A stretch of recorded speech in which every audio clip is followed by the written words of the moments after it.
Bonsoir à tous les amis, vous êtes bien sur Canal B 94 FM, l'émission Spoilers. Nous sommes très heureux de vous retrouver pour ce nouvel épisode de notre émission.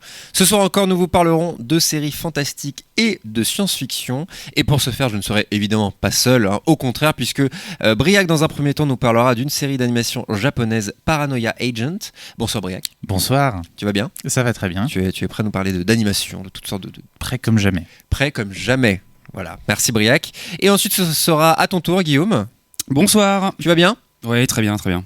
Voilà, on va parler également série. On va parler. Toi, tu vas aller venir Exactement. décortiquer certains aspects de notre médium favori. Voilà, ce sera en temps voulu. Tu viendras éclaircir un terme plus précisément dans un premier temps. Tu peux nous dire juste le terme. Tu ne nous dis pas. Tu nous dis juste le terme. Très bien. Eh bien, ça sera le terme de backdoor pilot. Voilà, backdoor. je nous glisse ça comme ça. Je me demande On se bien retrouve ce que tout à c'est. l'heure. On verra ça un peu plus tard. Et pour finir, ce sera toujours avec toi pour l'instant spoiler. Donc vous le savez, en fin d'émission, on viendra joyeusement vous spoiler un élément d'une série, en particulier une série qu'on affectionne ou pas d'ailleurs, mais en l'occurrence c'est une série qu'on affectionne, une série française. On n'en dit pas trop, Guillaume, pour l'instant. Non, Voilà. non, on reste mystérieux Une pour série, que les peut-être- gens nous écoutent jusqu'à la fin. Peut-être la série française la plus appréciée, de la plus grosse communauté, je pense. Voilà, je pense. Probablement. Je pense que vous l'avez déjà chez vous. Voilà. Un sacré programme du coup qui s'annonce. Et on commence, comme je vous l'ai dit plus tôt, par Paranoia Agent.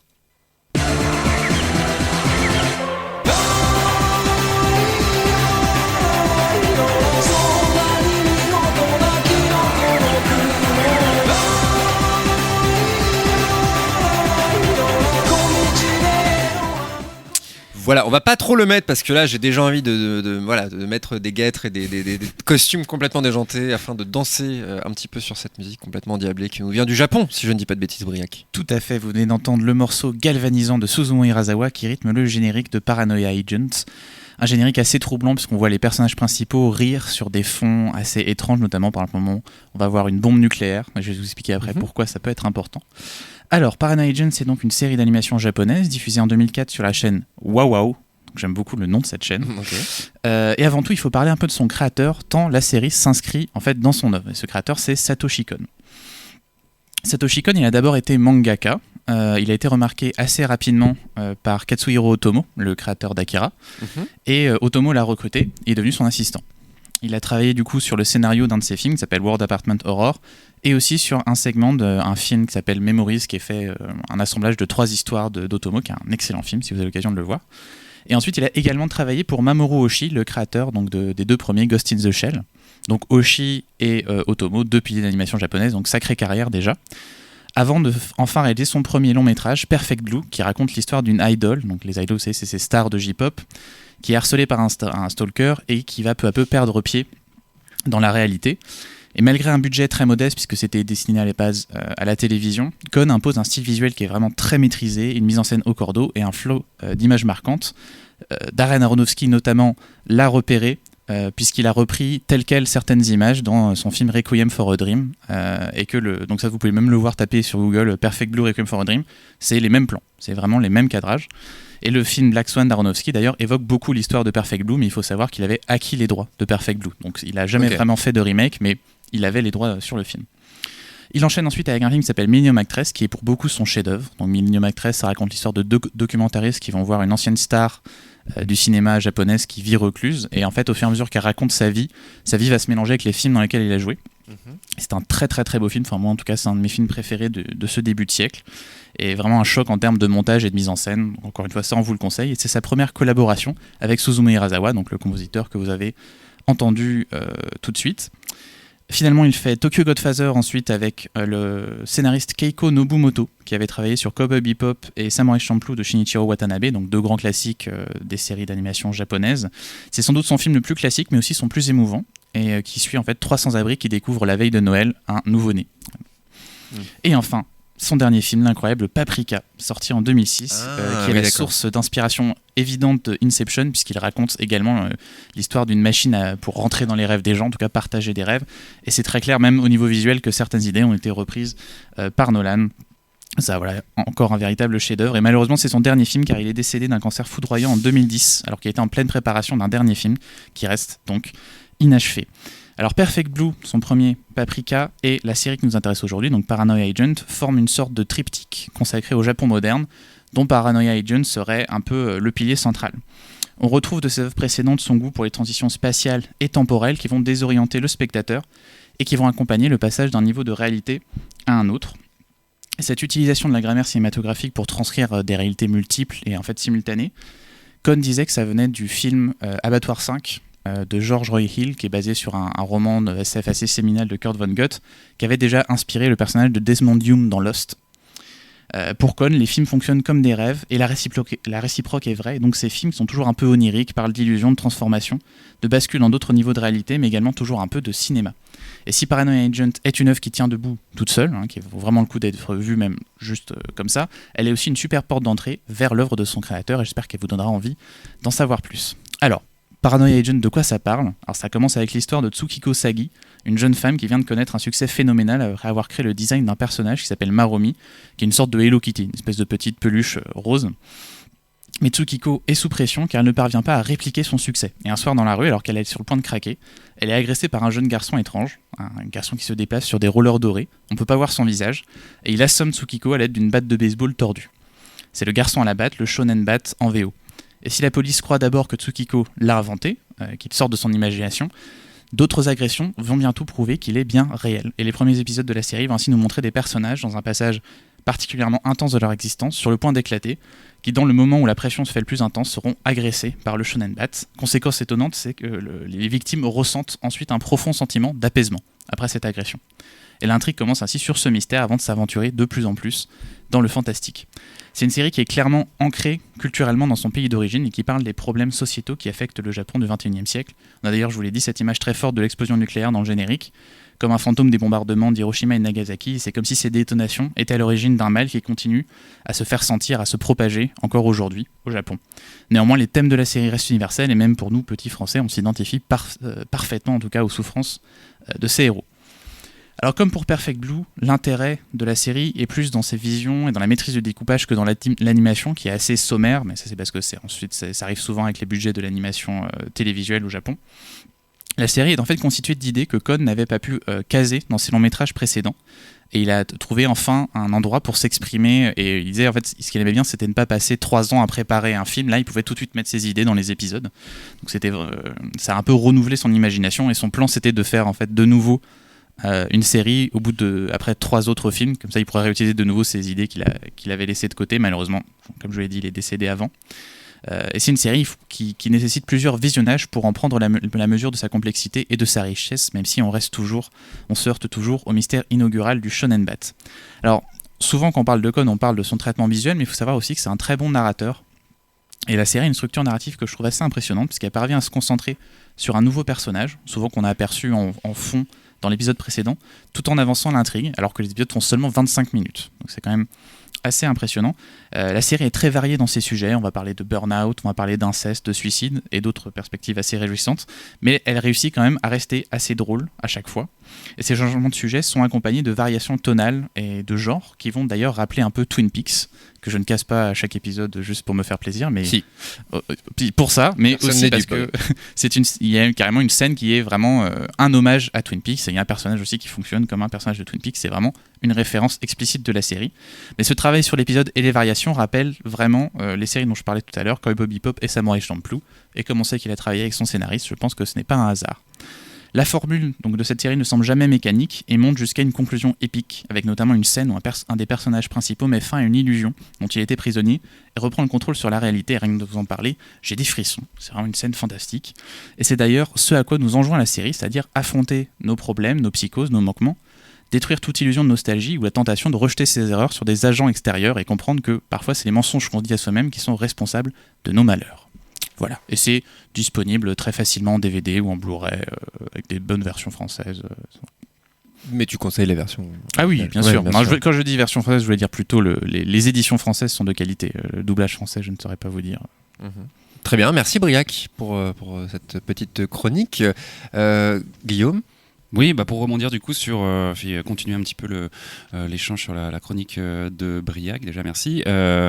C'est vrai que c'est cool du coup avec cet épisode 3 qu'on inaugure aussi la série animée et notamment la série animée japonaise, parce que dans le contexte de la SF et du fantastique, il y a énormément de choses qui sont faites aussi de ce côté-là en Asie, et ça inaugure du bon pour les prochains épisodes, parce que il y a beaucoup de matière à aller chercher. Je connaissais pas du coup Paranoia Agent par contre, mais est-ce qu'en France elle a été diffusée, tu sais, non, ou parce que c'est vrai que c'est assez confidentiel hormis les grandes séries qu'on connaît tous. Je crois qu'elle a été diffusée, alors je ne saurais plus, MCM je crois, une chaîne qui passait pas mal d'animés pendant un moment. Je crois qu'elle a été, je crois qu'elle a été diffusée par MCM.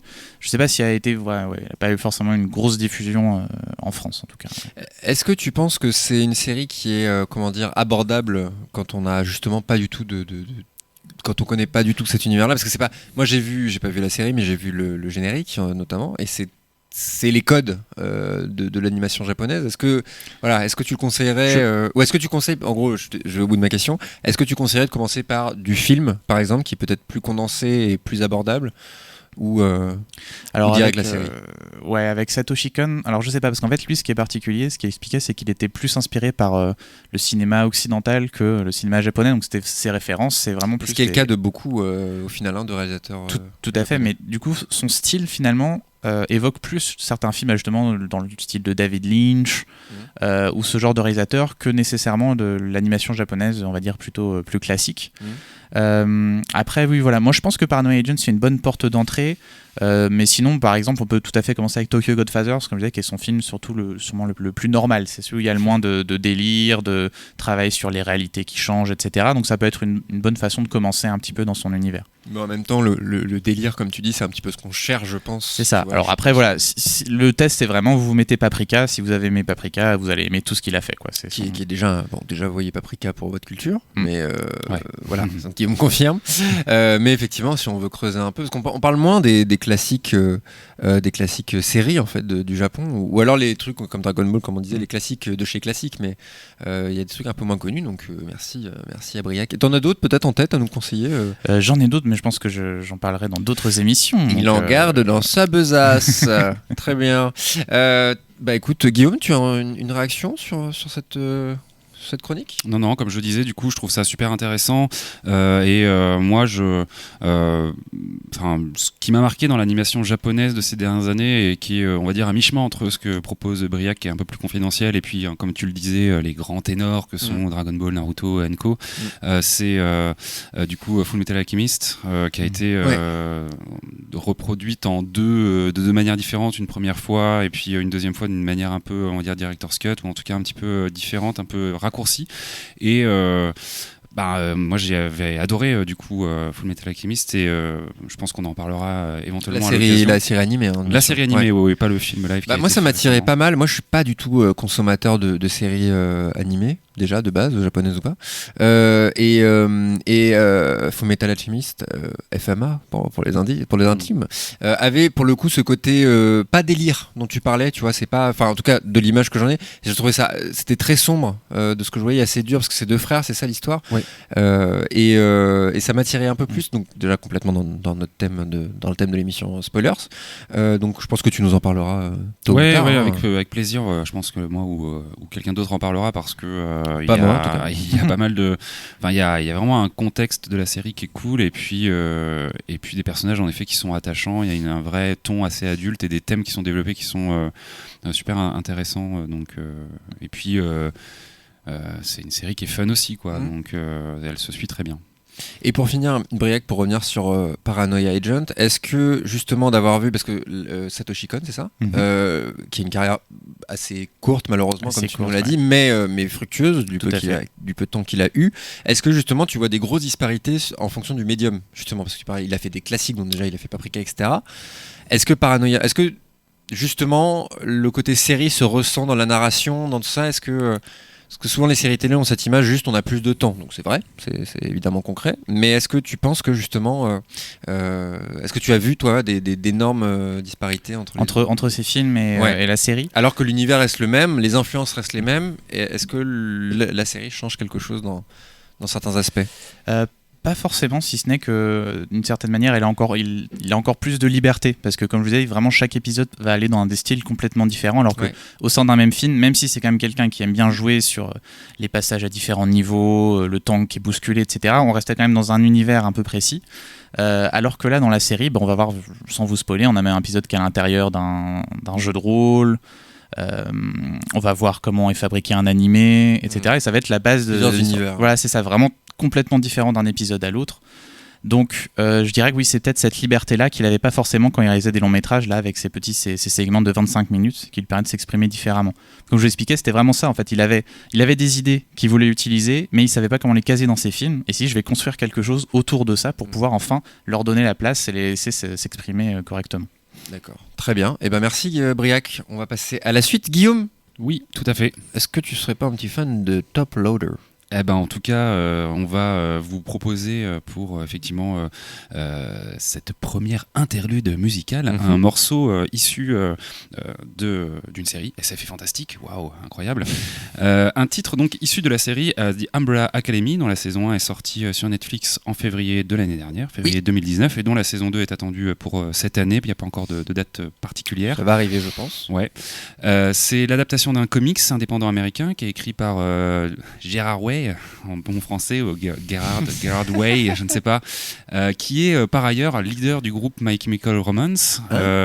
Et du coup, par, on va dire, effet de ricochet, c'est un petit clin d'œil aussi à l'émission dernière, puisque My Chemical Romance avait réalisé pour le film Watchmen de Zack Snyder une reprise de Desolation Row de Bob Dylan. La dernière fois, on avait passé du coup des pistes de l'OST de la série Watchmen, donc voilà, c'est un petit clin d'œil. La série côté du coup production, showrunner, qui est donc Steve Blackman, avait une vraie volonté de sélectionner une tracklist qui colle au sujet de chaque épisode.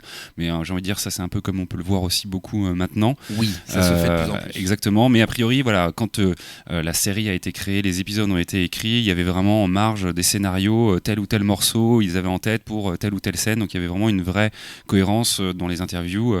Blackman du coup lui dit que voilà, il y avait vraiment une intention de mettre la musique, enfin faire de la musique un personnage. Après bon, en regardant la série, est-ce que ça s'avère vrai, on pourra chacun en juger, mais je trouve que c'est intéressant. Oui, vas-y. Et du coup, on va s'écouter ce premier morceau qui est donc, comme tu l'as dit, un morceau du groupe anglais Top Loader, qui est en fait une cover, une réinterprétation de 2001 d'un tube d'un groupe franco-américain qui s'appelle King Harvest, qui était sorti en 72. Je ne connaissais pas, mais c'est vrai que la version originale est aussi assez sympa. Il y a un petit côté un peu folk, un peu Amérique profonde. Donc cette piste Dancing in the Moonlight est utilisée dans l'épisode numéro 6, épisode à peu près de mi-saison, on va dire. C'est un épisode qui est assez dur parce qu'on en apprend beaucoup sur un des personnages, je pense, préférés des fans, qui est donc le personnage joué par Robert Sheehan, qu'on avait connu dans Misfits, qui joue Klaus alias numéro 4, et on va énormément apprendre pendant cet épisode de ce qui lui est arrivé, on va dire, et pourquoi il est dans cet état. Clairement, c'est un junkie dans la série, et pourquoi il en est arrivé là. Voilà, parce qu'il a besoin des drogues. C'est ça. Et donc, c'est un épisode qui est quand même assez dur, et c'est vrai que du coup, cette musique qu'on va écouter, qui n'est pas du tout une musique triste ou quoi, elle vient un petit peu contrebalancer ça, puisque elle illustre, elle accompagne une scène qui est une parenthèse dans cet épisode, qui est une scène un petit peu mièvre, mais qui du coup met le sourire aux lèvres pour qui aime un peu les musicals, donc ces moments un peu chantés et dansés dans les films ou à Broadway ou dans les séries, puisque donc nous assistons dans cet épisode, dans cette scène, à une danse rêvée entre deux autres personnages. Luther, qui est numéro 1, qui est censé être un petit peu l'aîné de cette famille, et donc numéro 3, Allison, et voilà, on sent qu'il y a un passif entre ces deux personnages, qu'ils s'apprécient plutôt bien. N'en dis pas trop, c'est ça, et cette scène est l'occasion pour eux de se retrouver un petit peu, et donc on assiste comme ça à quelque chose d'un petit peu onirique, et qui, moi je trouve, en tout cas, je suis fan de musical, j'assume totalement, m'a mis un petit peu le sourire aux lèvres dans cet épisode, qui est par ailleurs fort en pathos. Voilà. Oui. Mais justement, comme tu disais sur le personnage de Shian, en fait, effectivement, ils ont vraiment voulu caractériser les personnages au-delà de leurs actes, etc. Et la musique participe de plus en plus, on va pas se mentir, dans les séries à identifier aux yeux du spectateur les personnages, surtout qu'il y a pas mal de personnages dans Umbrella Academy. Ouais, complètement. Combien de frères et sœurs déjà 7, non Il me semble qu'il y en a effectivement 7 ou 8. Ouais. 7 ou 8, Umbrella Academy, qu'on vous conseille. Break n'a pas vu. Non. Bon, une fois que moi j'ai vu une série et pas toi, c'est pas mal, ça vaut le coup d'être précisé. Moi je vous la conseille, et Guillaume aussi, j'ai l'impression. Ouais, on passe un bon moment. Il y a des défauts. Je pense que les fans du comics originel vont avoir des choses à redire, mais je trouve que c'est une série qui est assez généreuse dans les concepts de science-fiction qu'elle propose. Il y a beaucoup de personnages, il y a comme une production qui est intéressante avec des effets spéciaux qui, à l'époque, il y a notamment un personnage qui est donc un chimpanzé intelligent et qui, je veux dire, pour une série télé est quand même extrêmement crédible. C'est un peu le pendant de César de la planète des singes dans une série. Et ce serait un peu comme si César jouait Alfred dans Batman, quoi. Il y a un peu ce truc-là. Exactement. Exactement. Et donc voilà, l'histoire est assez foutraque, ça part un peu dans tous les sens. Il y a un petit côté, effectivement, on sent d'ailleurs des grosses inspirations plutôt asiatiques dans certains personnages, certaines situations. Mais encore une fois, c'est très généreux, c'est du super-héros, c'est des concepts de science-fiction qu'on aime bien. Qu'on connaît mais qu'on aime. Donc voilà, quelque part, sans déflorer non plus les ressorts de l'intrigue, mais oui, c'est recommandable, on passe un bon moment, et puis je pense qu'il y a pas mal de choses intéressantes à faire pour la saison 2. Ouais, pour ceux qui ont vu The Boys, c'est un peu The Boys en soft, voilà, c'est un peu plus grand public, on va dire, et plus abordable, beaucoup moins violent, même s'il y a de la violence, mais en tout cas c'est pas aussi, et du coup, très bonne BO, on va commencer tout de suite cette première plage musicale avec Top Loader, Dancing in the Moonlight. Restez avec nous sur Canal B 94 FM.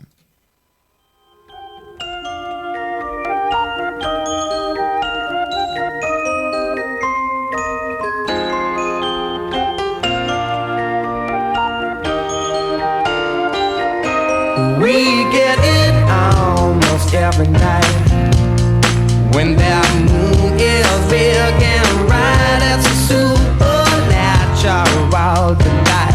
Everybody's dancing in the moonlight.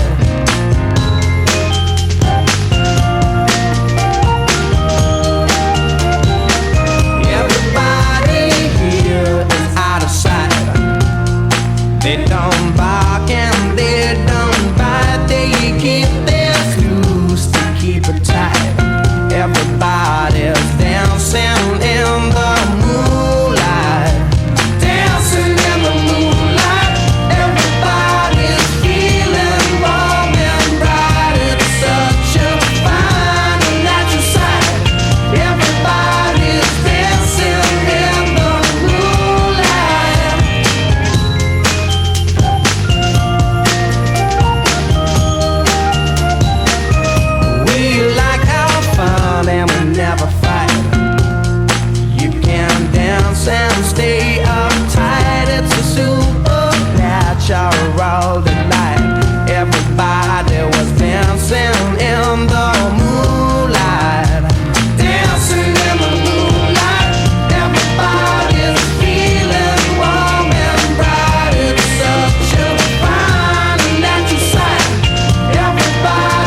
De retour sur Canal B 94 FM, vous êtes toujours même dans l'émission Spoilers. On est bien aussi. On est bien, Briac. On est très bien. On est très très bien. On va passer à la chronique de Guillaume. Ah oui. Le bon Guillaume qui va venir décortiquer un aspect du monde des séries télé, un aspect que vous connaissez peut-être mais vous ne le savez pas.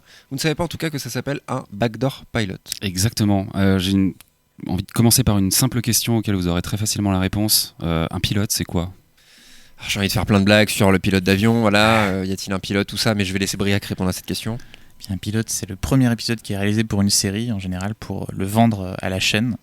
Et ensuite, la série va être achetée ou non par la chaîne et on va commencer à produire la suite, sachant qu'il y a beaucoup de pilotes qui sont donc restés sans série ensuite derrière.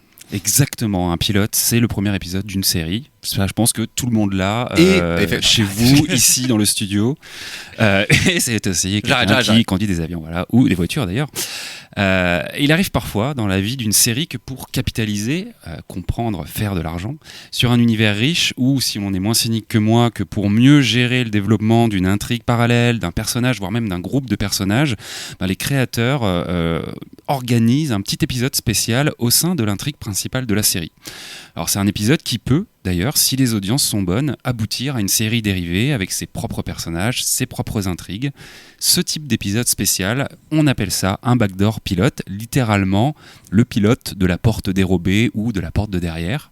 On a très bien l'image et je vois dans le studio que ça rigole, mais on a très bien on a très bien l'image effectivement de cette série qui du coup n'a pas les clés de la porte d'entrée et qui du coup va passer par le jardin pour se faire une petite place dans voilà, je vais arrêter cette métaphore parce que je sens que le studio s'enflamme. Alors c'est une pratique qui n'est pas nouvelle bien sûr et nombre de séries SF et fantastiques pratiquent du coup le backdoor pilote pour tenter d'élargir leur univers. On peut citer par exemple Star Trek qui en 68, alors que la série n'a que 2 saisons au compteur, propose dans son saison finale la rencontre entre Kirk, le héros donc de Star Trek, et Gary Seven, un humain d'un passé lointain élevé par des extraterrestres et censé sauver la Terre en voyageant dans le temps. Tout un programme. L'idée de développer une série à partir de 7 épisodes en particulier, donc le season final de la saison 2 de Star Trek, ne donnera rien. Et c'est bien souvent le destin funeste du backdoor pilote, ne rester qu'un épisode spécial d'une série à succès. Alors en élargissant un petit peu la définition, en prenant un petit peu de hauteur sur le fait de se dire ok, c'est un épisode qui fait partie de l'intrigue principale d'une série, on peut estimer que certains téléfilms ont été des backdoor pilotes, en cela qu'ils n'ont pas spécialement été annoncés comme le pilote d'une série, mais qui dans les faits le sont devenus. Alors on ne peut pas passer à côté dans l'émission Spoilers de la SF de l'exemple de Battlestar Galactica qui est devenu la série culte que l'on connaît tous après un téléfilm de 3 heures, qui à la base n'était pas spécialement censé engendrer une série, mais qui, devant le retour extrêmement positif de la communauté, a créé du coup la série que l'on connaît et qui elle-même ensuite a engendré Caprica un petit peu de la même manière à travers un téléfilm. Ou encore, petite anecdote vintage entre guillemets, Knight Rider alias K2000. Bien joué, oui, K2000, qui elle aussi a été présentée au départ comme un téléfilm. Voilà. Donc on n'aurait pas eu David Hasselhoff pendant ce long épisode sans la notion de backdoor pilote. Ça serait quand même dommage. Alors l'avantage évidemment de la technique du téléfilm par rapport à l'épisode qui est dans une série, c'est que on peut facilement le diffuser. Et puis, voire, on peut même facilement le vendre sans promettre spécialement de suite. C'est aussi, du coup, le destin de beaucoup de backdoor pilotes qui finissent comme un peu un téléfilm qui est vendu à l'international et puis qui se retrouve sur M6 un dimanche après-midi de vacances de Noël et où on se dit, tiens, c'est marrant, c'est sympa, mais ça ne donne pas particulièrement de série.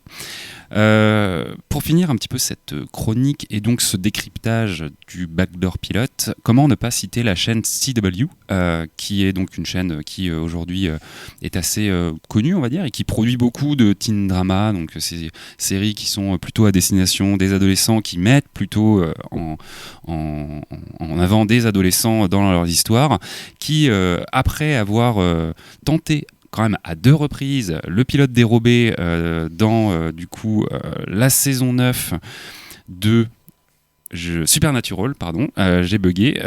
Donc premier pilote dérobé dans la saison 9 de Supernatural avec l'épisode Bloodline, Bon, premier échec. Bloodline, un Ouais. épisode qui s'appelle Bloodline, qui devait donner lieu à une série qui aurait développé l'univers un peu des monstres, avec du coup à Chicago on va dire une guerre entre différentes familles qui auraient été chacune composées de monstres emblématiques de l'univers de Supernatural. Donc premier échec pour la CW, et puis qui revient un peu plus tard avec un autre backdoor pilote dans la saison 13 avec l'épisode Wireward Sisters, qui met en scène deux sœurs shérifs qui, un petit peu comme les frères Winchester, combattent les monstres, et qui aurait pu donner là aussi une série à part entière avec ces deux personnages comme héroïnes. Et donc qui là aussi a fait chou blanc devant la réception du public, puisque qu'on ne s'y trompe pas, c'est bien la réception du public qui décide de la réussite ou pas du backdoor pilote. Et bien la CW, après ces deux échecs sur une série qui était autrement très populaire, est devenue la reine du backdoor pilote avec les séries adaptées, roulement de tambour de l'univers de DC Comics, alias le Arrowverse, série ô combien décriée, je pense, par on va dire les gens qui aiment les séries de qualité, mais qui restent des plaisirs coupables pour qui aime le super-héros, parce que mine de rien la CW a réussi à créer ni plus ni moins que son Marvel Cinematic Universe Qui n'a pas réussi au cinéma, il a réussi à la télévisuel, voilà, qui effectivement DC n'a pas réussi à le faire au ciné, et à la télé il s'en sort très Pour très bien l'instant. pour l'instant. Donc voilà, pourquoi je dis ça, parce que The Flash, dans Arrow saison 2, backdoor pilote. Legends of Tomorrow, dans la saison 2 de The Flash, backdoor pilote. Batwoman, backdoor pilote. Green Arrow and the Canaries, backdoor pilote. C'est le dernier backdoor pilote en date, puisqu'il vient pour accompagner la fin de Arrow, qui est donc la série mère qui a enfanté toutes ces autres séries, et qui va, si tout se passe bien, donner un spin-off à du coup la série mère, avec du coup les descendantes du héros, etc. etc.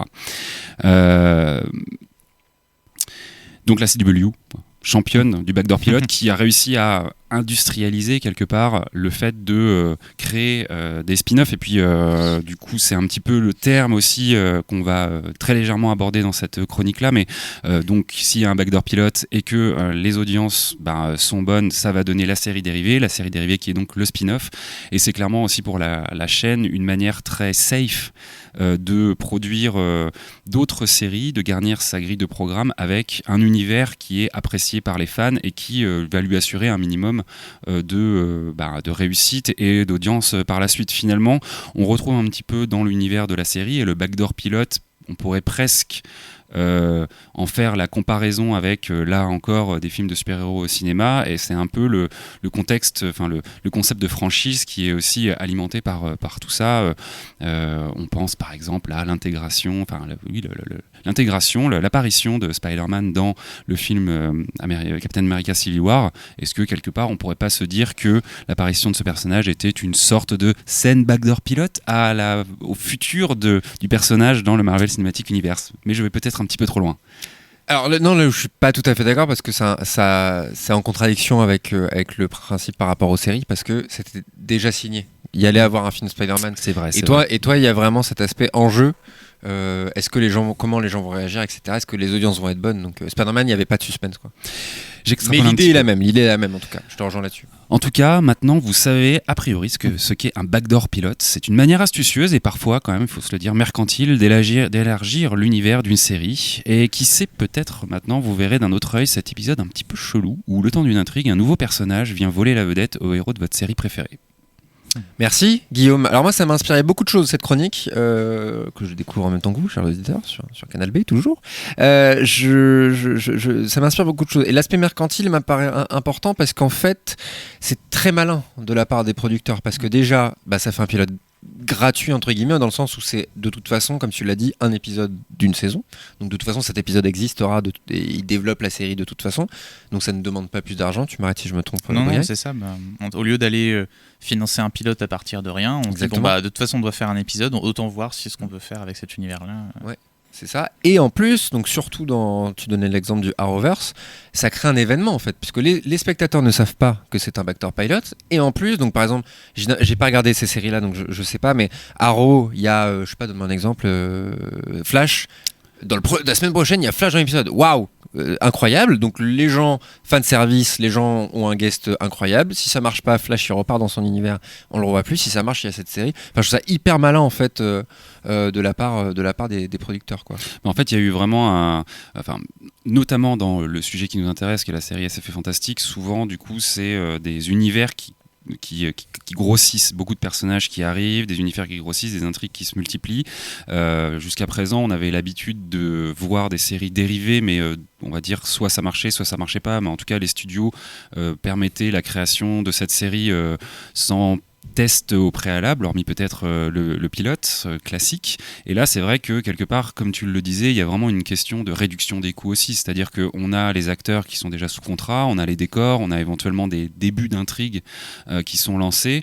Il n'y a plus qu'à réaliser un épisode qui, du coup, va venir alimenter tout ça. Et puis, eux, ils ont le retour direct des spectateurs et ils peuvent se dire, du coup, on a fait un pilote un petit peu gratuit quelque part parce que de toute façon il est compris dans l'intrigue principale de la série, donc au pire si ça marche pas c'est pas très grave, de toute façon il fallait le faire, et si ça marche notre pilote il est déjà fait, il a déjà été apprécié et on peut enchaîner derrière sur la série. Et d'ailleurs ça pose souvent des petits problèmes de continuité parce que entre l'épisode Backdoor Pilot et puis le début de la série on peut se retrouver parfois avec un recast, parfois avec un gap chronologique qui est pas forcément très cohérent et qui modifie des petites choses voilà aussi, exactement ouais.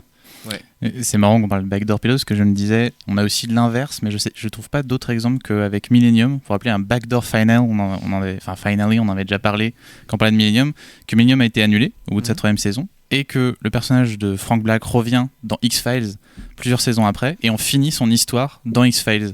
C'est comme si on avait, donc là c'est l'inverse, c'est le spin-off qui revient dans la série pour se terminer. Ouais, c'est encore autre chose. Et ça, je sais pas s'il y a d'autres exemples dans l'histoire des séries, il n'y a que celui-là qui me vient à l'esprit. J'ai un exemple qui, là aussi, du coup, est sorti du cerveau prolifique des gens derrière la CW et derrière le Arrowverse, puisque, en fait, John Constantine, qui est donc un personnage de DC Comics, qui est un peu un personnage qui interagit avec les forces surnaturelles, on va dire, et mystiques, avait eu le droit à son début de série, en fait, et puis le personnage la série a été abandonnée. Donc on pensait les choses terminées à cet endroit et en fait il s'avère que du coup son histoire a été continuée et poursuivie du coup dans Legends of Tomorrow, et ils ont recast le même acteur et ils ont perçu, pour le coup il n'y avait pas une histoire de terminer la série dans Legends of Tomorrow, mais en tout cas de récupérer l'acteur pour en faire une et du coup suite de la il série. joue exactement la même version du personnage ou exactement la même version. Donc ils ont gardé l'univers qui avait été établi dans le... D'accord. Complètement, ouais.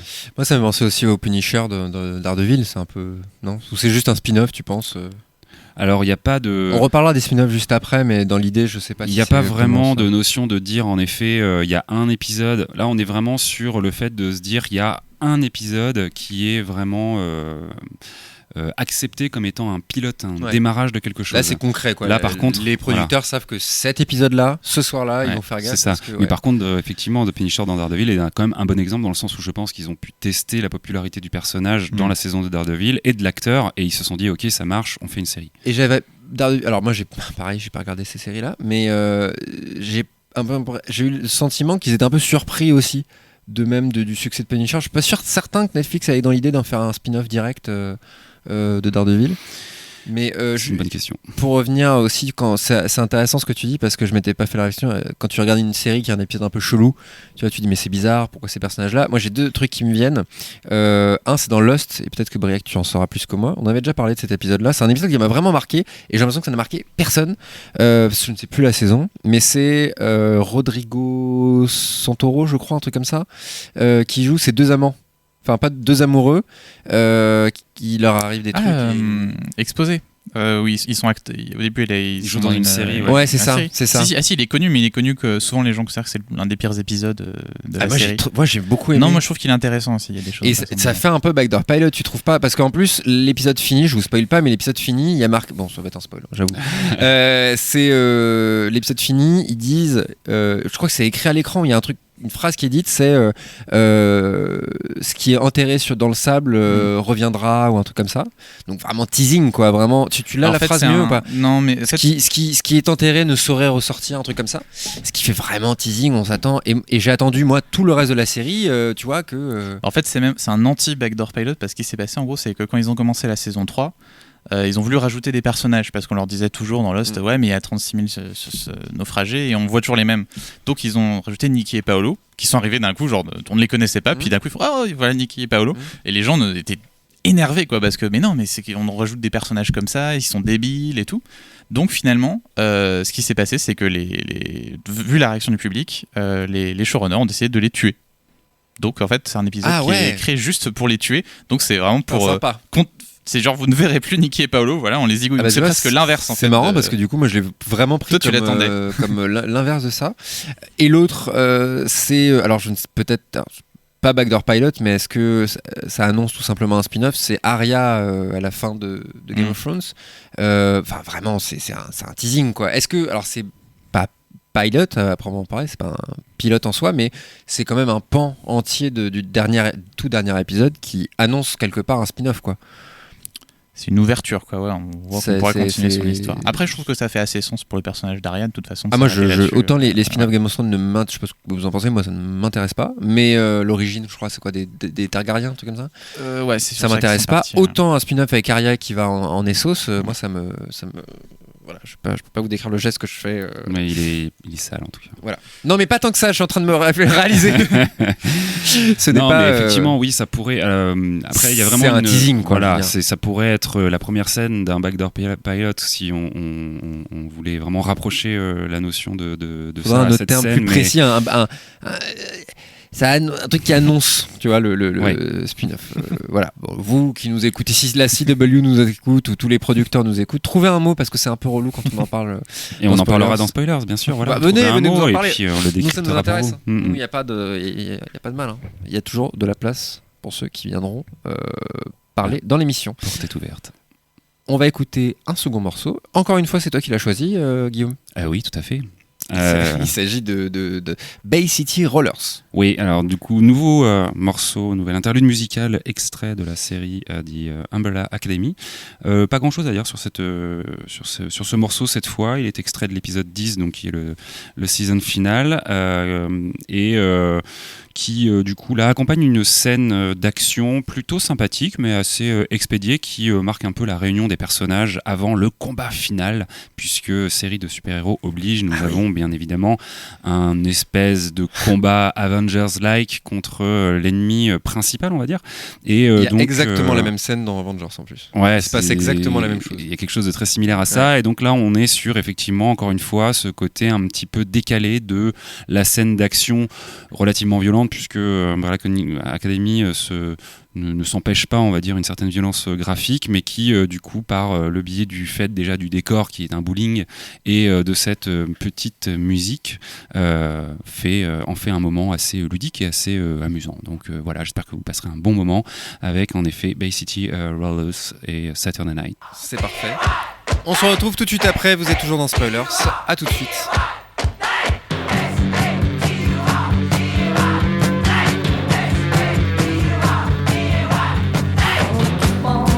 To the rock and roll on Saturday night, dancing to the rhythm in our heart and soul on Saturday night. I just can't wait. I gotta dance.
Vous êtes de retour dans l'émission Spoilers, toujours sur Canal B. Radio Curieuse, je vois l'affiche qui se trouve au-dessus de toi, Guillaume. Radio Curieuse, 94 FM si vous êtes à Rennes, ou peut-être sur les internets si vous êtes en train d'écouter notre podcast. Si c'est le cas, merci. On revient sur une notion corollaire. J'adore le mot corollaire, Waouh. ça fait pompeux, j'aime bien. Une notion corollaire du Backdoor Pilot, c'est le spin-off. On en a parlé, on a abordé ça rapidement.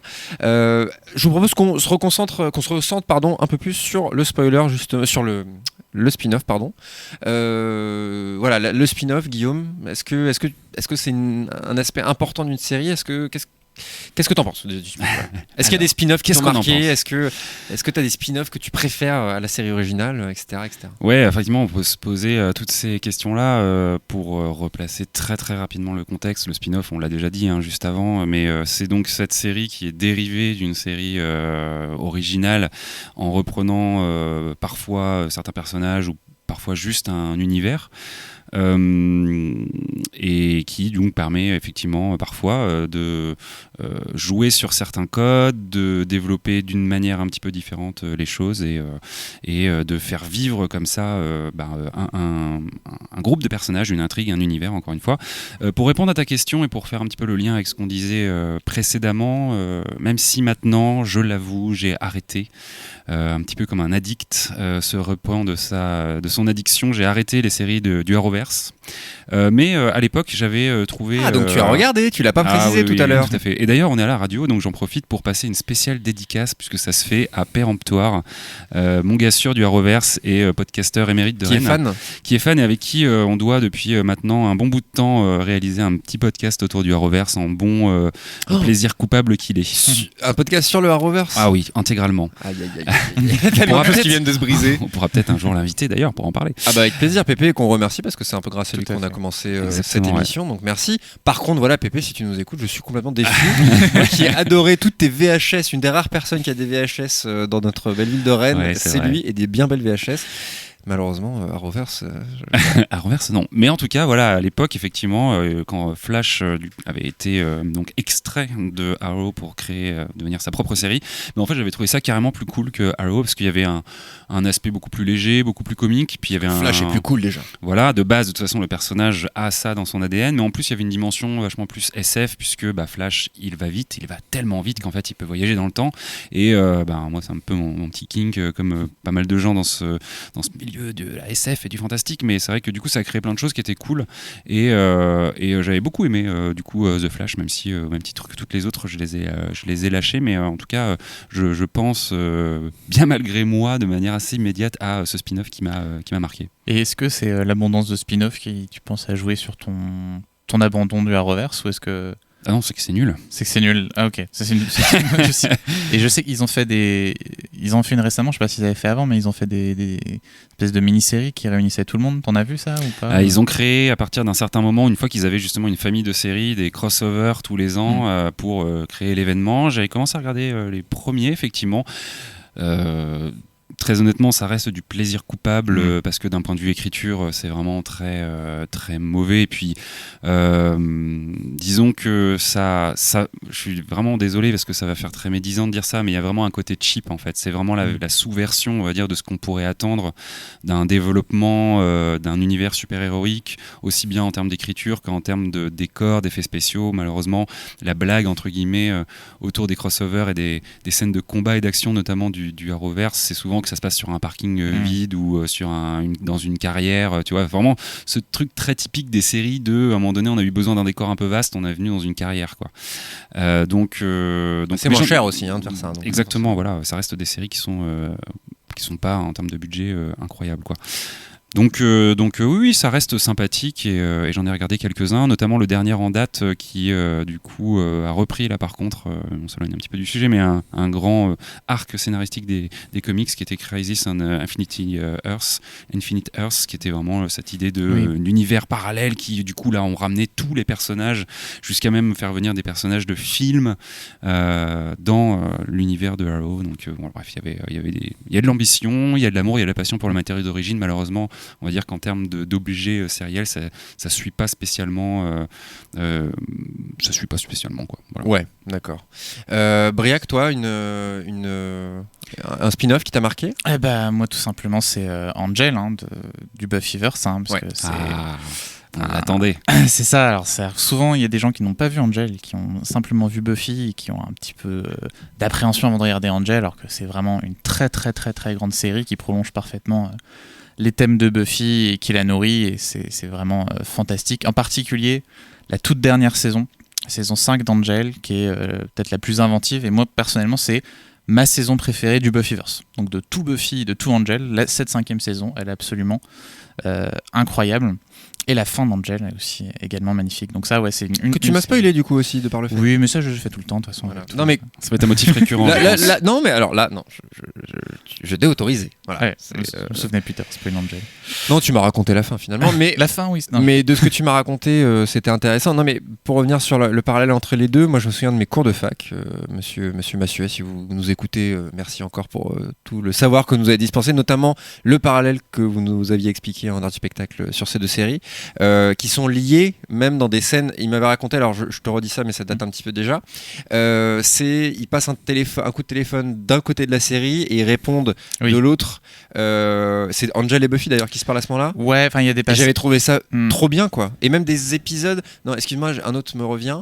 Où en fait, ça se passe. Il y a des flashbacks de la vie d'Angel où il est de dos dans une série. Et en fait, il est de face dans l'autre. Et du coup, ça donne un tout autre sens. Bon. Et j'ai trouvé ça. C'est ça, il fou, quoi. y a des flashbacks sur les vampires dans les deux séries, enfin sur effectivement leur vie au 19e siècle, etc. Ils vont parfois se rejoindre ou se recouper entre les séries. Puis on a, dans la première saison d'Angel, je crois que c'est la première d'Angel, on a effectivement une intrigue qui est en lien avec ce qui se passe dans la saison 4 de Buffy. Enfin, je sais plus exactement quel ordre, mais une histoire avec Spike qui va chercher un médaillon dans Buffy, et on retrouve Spike avec ce médaillon dans Angel. Alors c'est peut-être dans Ouais. l'autre sens, mais ils ont joué avec ça. Mais après, ils ont plus trop pu le faire. Je crois que c'est devenu assez compliqué. Et on Ils revoit ont juste. plus pu le faire. Ils ne pouvaient plus. Je crois que il y avait des raisons de contrat, de temps. Ça devenait difficile de faire se rejoindre les deux séries. Et on a simplement Angel qui fait son apparition dans le final de Buffy, et Spike qui est ensuite dans la dernière saison de Angel. Ça D'accord. s'est un petit peu calmé à ce niveau-là. Et toi, tu avais des exemples comme ça. Est-ce que tu aurais un exemple d'une série où du coup le spin-off c'est vraiment autre chose? Ils ont essayé complètement autre chose dans l'univers, je sais pas. Je te pose la question comme ça, t'as pas préparé bien sûr, mais Complètement autre chose. ou en tout cas toi ton ressenti c'était que voilà, c'est dire voilà. Bah, si on sort très rapidement de la SF et du fantastique, toi je crois que t'es pas trop d'accord, mais moi j'aime beaucoup Better Call Saul. Et, Non, c'est niveau- pas que j'aime pas, c'est pas du tout que j'aime pas, mais c'est que c'est vraiment pas du niveau de Breaking Bad dans ce que j'ai vu. Moi j'ai vu 2 saisons, peut-être 3 même, et bêtement j'avoue j'ai eu cette envie de retrouver la profondeur de Breaking Bad qui arrive plus tard de ce que tu m'as dit, mais en tout cas dans la première saison c'est non, c'est presque là j'ai pas peur, là je vais dire les mots qui fâchent, c'est presque bas de plafond quoi, c'est genre oh c'est dur d'être avocat, oh c'est oui bon d'accord. Alors que tu vois, moi c'est le contraire de toi, c'est que là je préfère Better Call Saul à Breaking Bad. Alors on verra où va la fin, mais finalement je trouve que même l'histoire de base est plus intéressante, puisque c'est un personnage qui finalement, au lieu de devenir méchant, essaie toujours de s'améliorer, mais finit Ouais. toujours par retomber dans ses mauvaises pratiques. Et finalement je trouve que le personnage de Jimmy est vraiment fascinant. Puis ce qui est génial, on va pas s'étendre là-dessus comme c'est un peu en dehors de notre sujet, mais c'est une série qui est vendue sur le personnage de Saul Goodman qu'on a aperçu dans Breaking Bad. Et quand tu commences la série, tu t'attaches tellement au héros tel qu'il est au début que tu ne veux pas que Saul Goodman arrive. Tu veux pas qu'il se transforme parce que tu l'aimes trop. Il est trop honnête, Ah il est ouais, trop gentil. tu vois, c'est là où on est très différents. Moi, Ah j'ai ouais. tellement aimé Saul Goodman que, tu vois. Voilà. Bah, c'est pour C'est- ça peut-être que tu n'accroches pas à Better Call Saul. Mais voilà, en tout cas, moi, ce serait mon exemple d'un spin-off que je trouve encore meilleur que la série d'origine. même si tout le Quoi monde n'est pas Ah oui, d'accord. tu trouves ça Ah meilleur que. Ok, d'accord. Ok, attends, tu peux. Vas-y, parle. Voilà, merci. Guillaume, dis-nous. Non, je pense aussi à, pour revenir un petit peu plus dans notre thème entre guillemets, de Walking Dead, et du coup, clairement en train de développer son univers. Alors, ce qui est assez marrant, c'est que malgré la qualité toute relative de la série, elle continue de faire des petits, et donc on a eu du coup un premier spin-off à The Walking Dead, qui est donc Fear the Walking Dead, qui là est un spin-off qui se passe, et d'ailleurs c'est peut-être un truc dont on pourra discuter juste après, mais un petit peu avant, et donc chronologiquement pas en parallèle de la série mère, mais qui donc prend le parti de présenter des personnages qui n'ont rien à voir avec du coup les personnages de la série mère et qui sont géographiquement très loin. Et puis là, on a appris il y a quelques mois le développement d'un 3e spin-off à The Walking Dead qui là va mettre Qui portera sur quoi du coup ? qui va mettre en scène pour le coup des adolescents. Donc c'est par rapport à ce que tu disais tout à l'heure, je trouve ça intéressant, c'est que là on sent qu'ils vont tenter quelque chose. Autant Fear the Walking Dead, ils ont voulu tenter, on va dire, les débuts de l'épidémie. Donc par rapport à Walking Dead, il y avait un truc un petit peu original, mais assez vite au final on se retrouve avec un ersatz de Walking Dead. Autant là sur le nouveau prochain spin-off, dont on ne connaît pas exactement le titre, on va se retrouver avec des adolescents. Donc un côté un peu teen, mais qui, eux, on va dire, ont grandi, si ce n'est sont nés alors que le monde était déjà foutu, quoi. Et donc, il y a un côté post-apo très assumé, presque post-apo, quoi. La vie se reconstruit après. Mais ça m'intéresse, tu vois, du coup, de ce que tu me dis là, je trouve que c'est plus intéressant que Fear the Walking Dead. Bon, c'était pas. C'est ça. Et donc, là, les news de ces derniers temps parlent du coup d'un pilote pour ce spin-off un peu à la Lost. Alors, je ne sais pas ce que ça veut dire pour le coup, mais sûrement avec quelque chose de très mystérieux, avec une construction narrative qui sera certainement assez différent de Walking Dead. Donc, on peut espérer du coup que là, le spin-off porte un propos et une ambition narrative différente. Et puis, je pense aussi à un autre spin-off, donc Sabrina sur Netflix, qui est un spin-off de Riverdale, qui est donc une série, là encore, plutôt teen drama, mais avec des petits relents fantastiques, mais qui reste quand même un truc un peu genre des ados au lycée, et qui a donc donné le spin-off Sabrina, qui a là, pour le coup, un truc totalement fantastique dans l'univers des sorcières et qui du coup est assez différent de sa série mère, on va dire. Donc il y a quand même quelques exemples, mais c'est vrai qu'en vous en entendant parler, et peut-être que vous aurez quelque chose à dire là-dessus, j'ai l'impression que le spin-off est souvent aussi l'occasion de raconter ce qui se passe après ou avant, quoi. Il y a un côté un peu comme ça.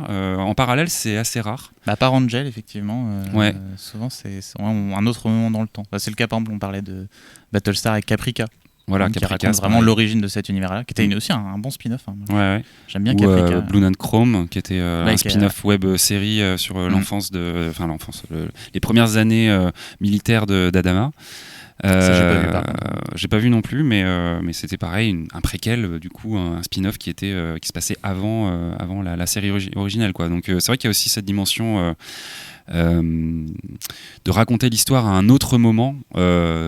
Les spin-offs qui sont en développement actuellement côté Game of Thrones, parce que là on est en plein dedans, on en parlait juste avant, c'est plutôt un qui a été annulé récemment, voilà, un qui a été annulé récemment, c'est des spin-offs qui se passent bien avant l'histoire dont qu'on a vu dans Game of Thrones, quoi, puisque là le spin-off qui est en cours de réalisation, c'est celui qui va raconter le règne des Targaryens bien avant donc les faits relatés dans Game of Thrones, donc et puis avant ça c'était encore plus ancien, puisque c'était la création des grandes familles de Westeros. Donc on sent que souvent c'est l'occasion de élargir la chronologie en plus de l'univers, là où, et c'est vrai que c'est moins notre domaine, donc c'est un petit peu hors sujet, mais les séries plus du coup policières, on pense à NCIS, on pense à CSI, eux ont multiplié pour le coup les spin-offs, mais avec du coup des histoires qui se passaient en parallèle et qui leur ont permis comme ça de créer aussi des épisodes spéciaux où les personnages voyageaient d'une série à l'autre, ce que je trouve moi assez cool dans le concept de spin-off, quoi.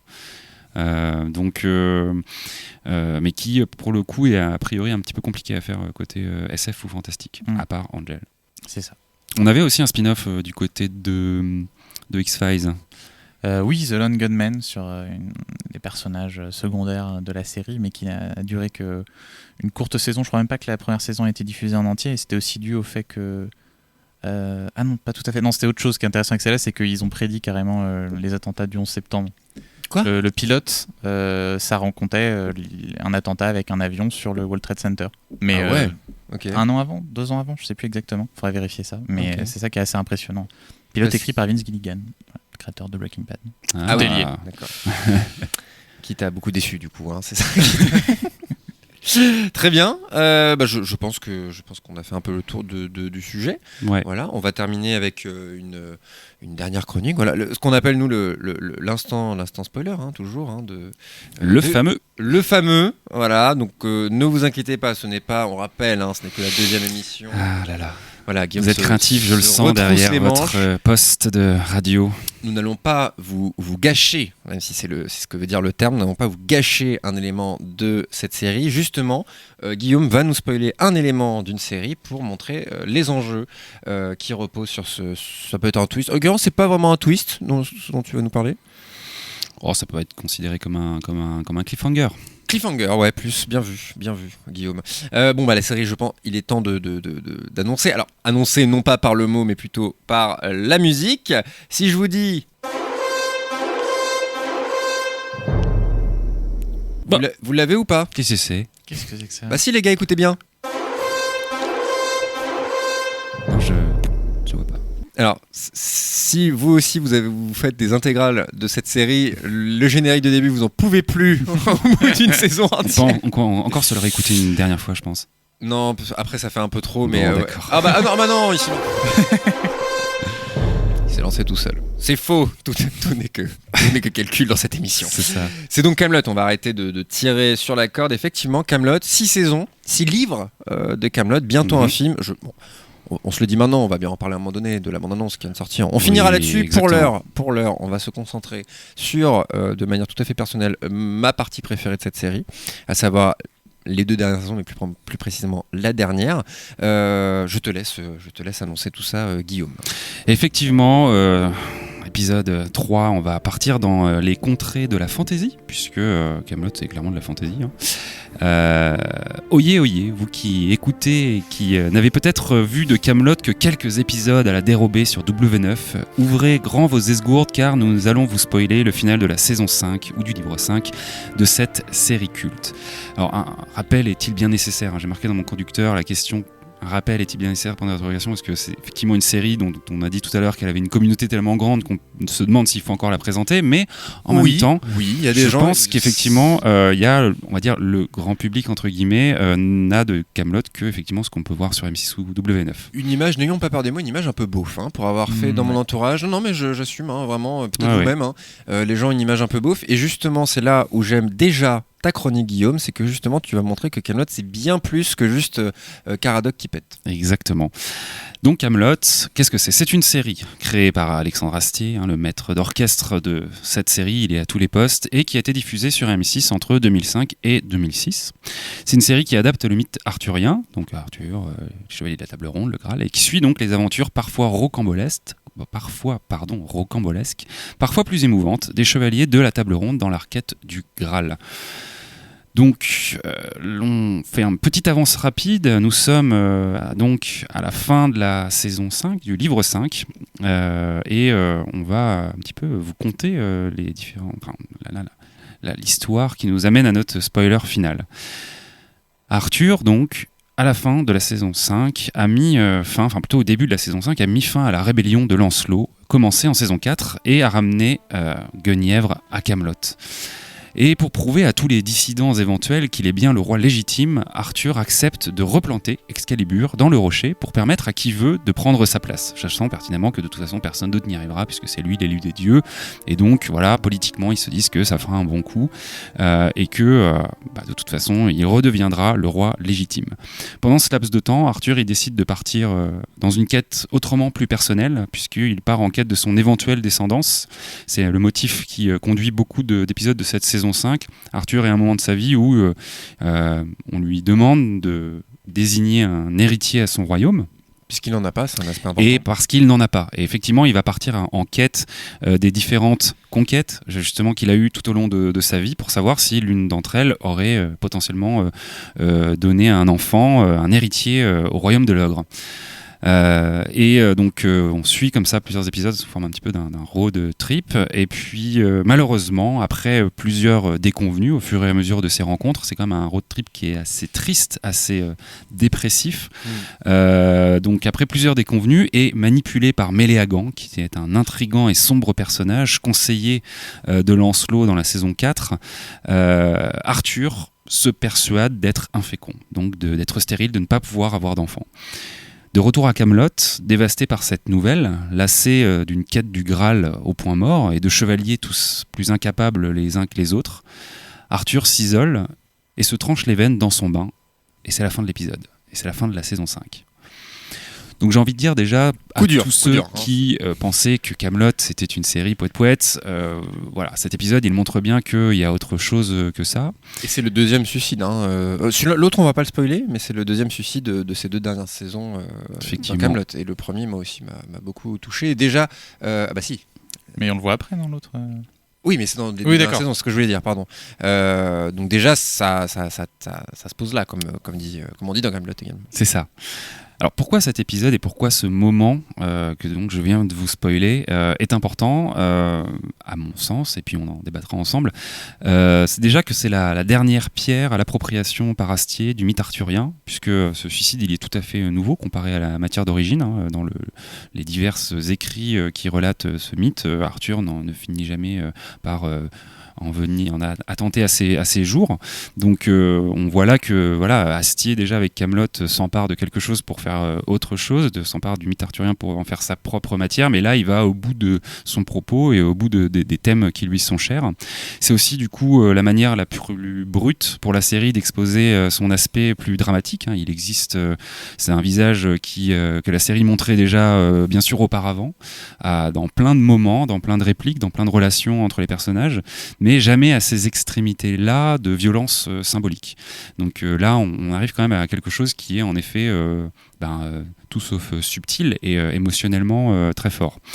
Il faut bien comprendre, pour se rendre compte entre guillemets du jusqu'au boutisme de la chose, que Kaamelott est vu, comme on le disait tout à l'heure, encore aujourd'hui comme une pure comédie. Et puis d'ailleurs, elle l'est à plein de moments, parfois même un peu bête à travers les personnages, notamment du coup de Perceval et Caradoc. Alors qu'Astier, il a tissé très tôt le drame qui lie tous ces personnages, notamment toute la relation qu'il entretient avec Lancelot, avec Guenièvre, avec Mévanouille. Enfin, il y a énormément de personnages comme ça qui ne sont absolument pas des choses amusantes, mais plutôt des préparations pour toute la fin de la série et les drames qui se jouent. Et puis, on en parlait encore une fois tout à l'heure, c'est quand même un cliffhanger de haute volée. C'est quand même un truc très américain entre guillemets de finir ces séries sur des cliffhangers comme ça, et Astier, on sent que dans Kaamelott il y a énormément d'inspiration, notamment du coup américaine, et on sent que là il a créé vraiment un moment qui va nous retenir, puisqu'on se demande tout simplement qu'est-ce qui va se passer, quoi. Alors, je ne vous ai pas exactement spoilé la toute fin de la saison 5, puisque après le fait qu'Arthur se tranche les veines, il se passe autre chose. Ça, je vous laisserai le découvrir, et qui prolonge encore plus cet aspect un petit peu cliffhanger, et on se demande, mes comparses me regardent d'un air interrogateur, mais je ne dirai rien. En plus, ce qui s'est passé, c'est qu'en plus les infos qui ont suivi par rapport à la saison 6, elles nous montraient en fait le fait que Astier allait parler de la jeunesse d'Arthur, ou en tout cas de ses premières années à Rome en tant que soldat, donc un univers complètement différent, et pas du tout la suite de ce qu'on allait voir. Donc il y a eu vraiment un moment aussi pour lui de créer quelque chose qui était vraiment une attente assez forte, quoi. Donc pour conclure cet instant spoiler sur Kaamelott, c'est à mon sens un vrai tournant dans la série, pas tant d'ailleurs pour la narration en elle-même, mais pour la franchise de manière plus générale, si je peux dire, la franchise, en tout cas l'histoire globale, puisque on comprend à ce moment-là quelque part que la télé est devenue trop petite pour la quête d'Arthur, mais aussi pour l'histoire qu'Astier veut raconter. Le format déjà l'emprisonnait depuis un moment, il s'en est affranchi avec perte et fracas au fur et à mesure, et on voit que là, Astier commence à, je veux dire, en prime, à afficher des affiches, afficher des propos et des partis pris comme ça. C'est quand même un truc qui, a priori, était quand même assez osé, et on sent que là, Astier, il a une ambition pour Kaamelott qui est une ambition dramatique, narrative, qui est au-delà de ce que la télé peut lui apporter, et l'avenir a montré qu'effectivement derrière tout ça était destiné à finir au cinéma, et maintenant on attend tous effectivement du coup la suite et la fin de l'aventure d'Arthur et des Chevaliers d'Oberon au cinéma. Oui, et surtout qu'il a dit depuis le début qu'il voulait finir par ces 3 films. Enfin, depuis le début, je vous dis ça, c'est vraiment depuis 20 ans, il dit ça. Et l'évolution du format, j'avais pas vu ça comme ça, mais au début c'était 3 minutes 30, je crois, après ils sont passés à 7, et là c'est 45, un truc comme ça. En fait, la saison 5, elle est hyper symptomatique de ça, puisque c'est une saison qui a été totalement charcuté dans le sens où il y a 3 versions différentes. Il y a donc la version qui a été passée tous les jours sur M6, qui a été donc des épisodes de 7 minutes. Mais ces épisodes de 7 minutes, en fait, ils sont tranchés dans le format que Astier avait prévu à l'origine, qui était donc 8 fois 52 minutes. Ouais. Celle des DVD. Voilà, moi j'ai vu que celle des DVD. Donc, alors, a priori, celle des DVD, celle des DVD, effectivement. Et M6 a fait des soirées spéciales où ils ont diffusé des épisodes, du coup, plutôt proches des 52 minutes, mais qui étaient encore un montage différent et qui étaient donc pas vraiment director's cut, quoi. Donc, effectivement, la vraie version, elle est sur le DVD et elle est assez différente des versions, enfin, assez différente. Elle est plus complète que la version qu'on a pu voir à la télé.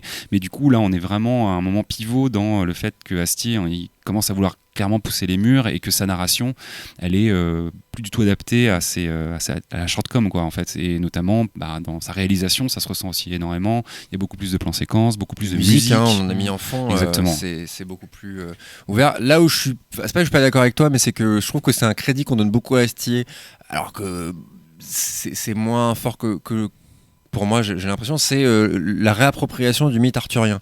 Parce que le mythe arthurien, que tu connais plutôt pas mal, Briac, Oui. tu as fait un court-métrage, je crois.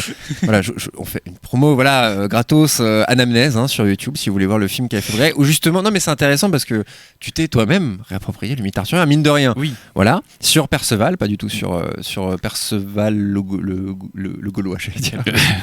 Le Gallois. C'est quoi le nom? Excuse-moi, le nom m'échappe De Galles. du Galles. livre de Perceval Christian- et le conte du Graal. Voilà, c'est ça.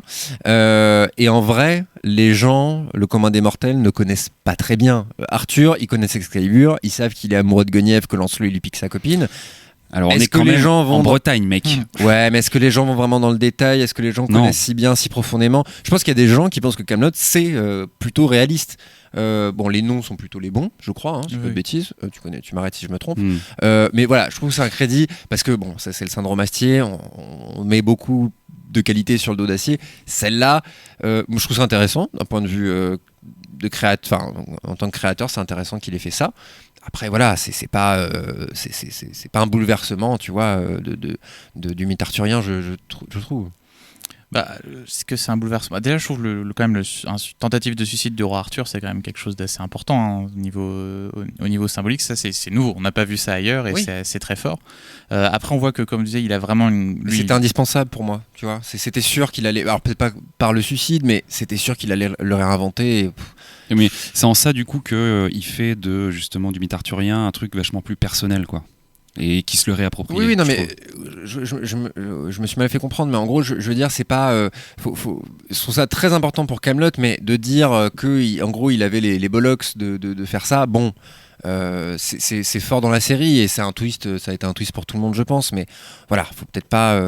Je pense que c'est quand même important parce que juste le ton qu'il emploie dans la série avec les dialogues donc assez familiers, le côté modernisé mais pas trop, parce que Ouais. c'est ça qui est intéressant. Ça avec oui, Kaamelott. ça oui, Ça, c'est- et le fait de c'est couillu. l'appliquer au monde du roi Arthur, ce que ça fait, c'est que moi personnellement qui adore donc toutes ces légendes-là, c'est la première fois par contre je m'identifie vraiment au personnage, où c'est vraiment des êtres humains, c'est plus des figures mythiques, c'est plus autre chose. Là c'est des êtres de chair et de sang qui vivent des choses, qui ont des tourments et au point justement de se suicider. Ça, je pense que c'est un apport. J'ai pas d'autres par exemple d'adaptation ou des écrits sur la table ronde où j'ai vraiment ce sentiment-là.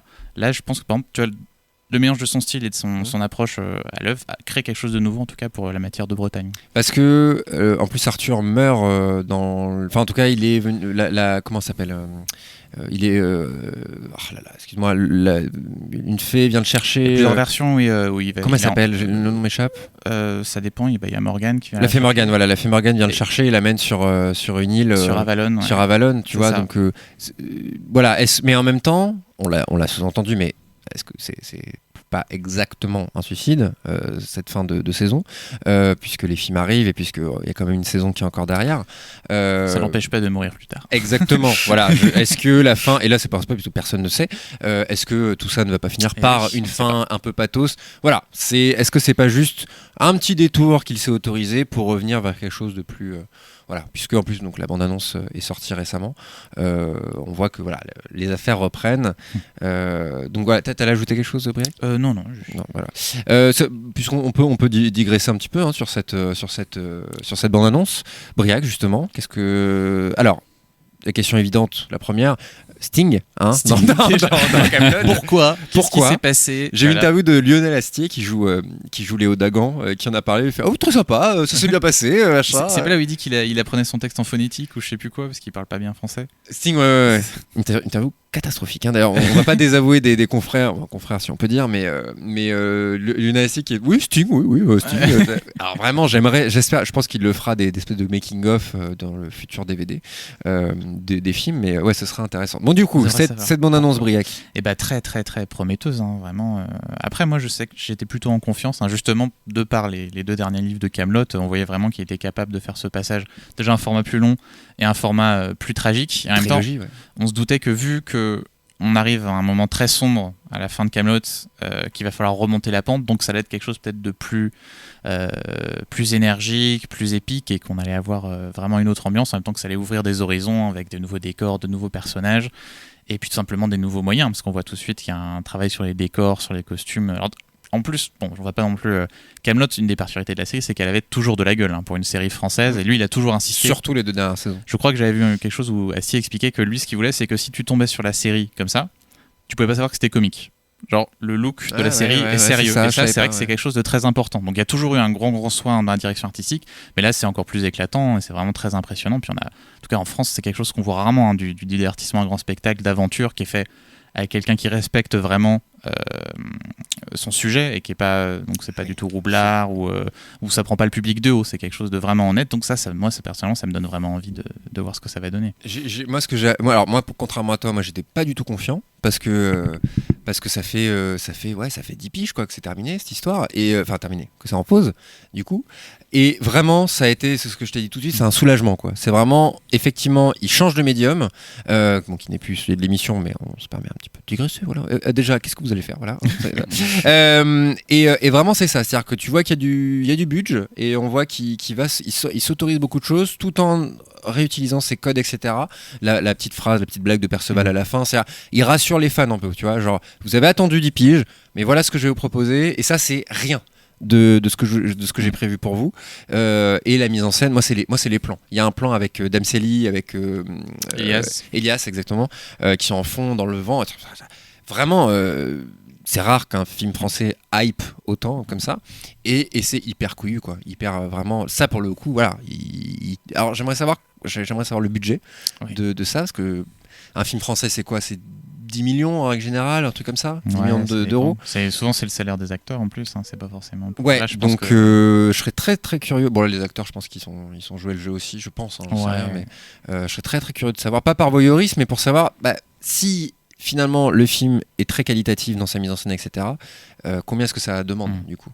Guillaume, est-ce que tu es fan de Kaamelott à la base? On l'a pas dit clairement, mais est-ce que vraiment c'est... Oui, je suis tombé dedans comme beaucoup en me faisant justement, comme tu le disais, des enchaînements, des compilations d'épisodes à la queue leu, parce que finalement sur M6 à la base j'avais pas spécialement accroché, et puis derrière, en effet, en parlant, en regardant, et puis on va pas se mentir, quand on est dans certains milieux, on va dire pseudo-geek, qui a une sorte de pression sociale à devoir connaître Kaamelott et à comprendre les répliques. Ne me lancez pas sur la communauté Kaamelott, parce qu'on va s'attirer certaines foudres. Le c'est pas faux et les choses comme ça, voilà, il faut le voir, mais voilà. Mais j'ai pris beaucoup de plaisir à regarder cette série, donc oui, je peux me considérer comme fan, et en tout cas fan aussi de l'histoire que Astier veut raconter, et donc très impatient de savoir comment il veut la conclure. Moi, je connais aussi de Kaamelott peut-être un petit peu moins, on va dire, mais quand même les BD qui ont été scénarisés par Astier, donc qui sont tout à fait canon. Et des livres aussi, hein, on oublie, mais... Et des livres, qui se situent dans les premières saisons, donc qui restent, on va dire, contemporaines au début de la série et moins vers la fin, mais qui, du coup, mettent en avant un univers clairement heroic fantasy, avec des orques, avec des dragons, des choses comme ça. Donc, moi, c'est ça un peu le questionnement que j'ai par rapport au film, et l'attente que j'en ai, c'est est-ce que le film va pouvoir oser aller dans ces extrémités-là de l'imaginaire, ou est-ce qu'on va rester sur quelque chose de terre à terre entre guillemets et de lié au personnage, ou est-ce que Astier va avoir eu les moyens d'insuffler une dimension vraiment proprement épique. Alors on a une courte scène de bataille avec les trébuchets